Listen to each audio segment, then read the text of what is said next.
शकील आकर के जो अपने ईमान की दावत दे रहा है और बैअत ले रहा है लोगों से, ये एक नए अकीदे का इजाफा कर रहा है, निजात के लिए ये नई शर्त पेश कर रहा है।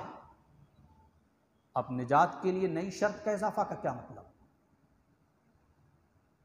इस्लाम कामिल मुकम्मल है कि नहीं?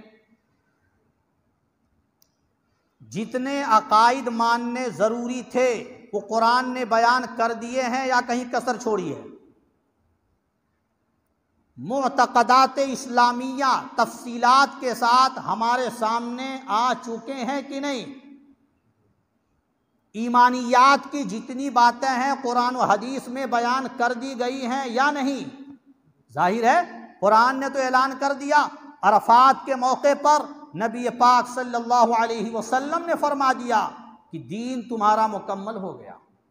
अल यौम अकमलतु लकुम दीनकुम व अतममतु अलैकुम निअमती व रज़ीतु लकुमुल इस्लाम दीना, कि ये दीन कामिल और मुकम्मल हो चुका है। ईमान के लिए, कामयाबी के लिए, निजात के लिए जितनी बातें ज़रूरी थीं वो सब तफसील के साथ बयान कर दी गई हैं। अब निजात और कामयाबी के लिए किसी नए अकीदे का इजाफा नहीं होगा या किसी नई शर्त का इजाफा नहीं होगा। अब किसी नई शर्त की गुंजाइश इस्लाम में बाकी नहीं है। अगर कोई किसी नई शर्त का इजाफा करता है तो वो दावा कर रहा है इस्लाम कामिल मुकम्मल नहीं है। अब जो लोग शकील की दावत दे रहे हैं और शकील से बैअत लेने की तश्कील कर रहे हैं, लोगों में यह बात चला रहे हैं, अगर तुम निजात की कश्ती में सवार होना चाहते हो, अगर तुम कामयाबी चाहते हो, फौज़ो फलाह चाहते हो, तो शकील के हाथ पर बैअत कर लो। उसकी जो दीनी हैसियत मनवाई जा रही है, मैं ये कहता हूं क्या इस दीनी हैसियत का जिक्र कुरान करीम में कहीं है?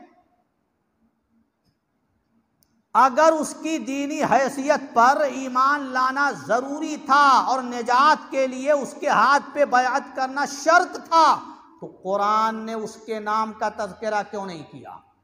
शकील बिन हनीफ का नाम कहीं है कुरान करीम में?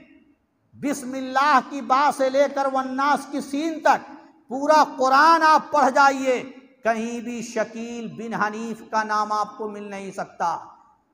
रोज़ा, नमाज, ज़कात, हज, ये तमाम मसाइल अहकाम कुरान में बयान किए गए हैं कि नहीं?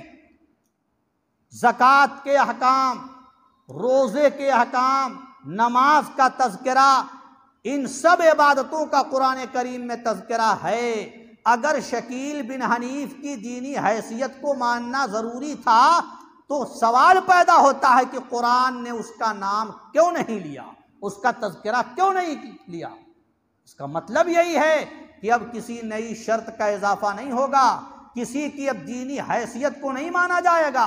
जितनी बातें ईमान के लिए, निजात के लिए ज़रूरी थी, वो सब की सब बातें कुरान में, हदीस में बयान कर दी गई हैं। अब अगर कोई अपनी ज़ाती हैसियत को दीन की हैसियत से मनवाना चाहता है और ईमान लाने की शर्त करार देता है और कामयाबी की शर्त ठहराता है, वो सबसे बड़ा दज्जाल और कज़्ज़ाब और धोखेबाज होगा। और उसकी ये बात इस बात की दलील होगी कि वो कुरान को नाक़िस मान रहा है और इस्लाम को कामिल मुकम्मल नहीं मानता।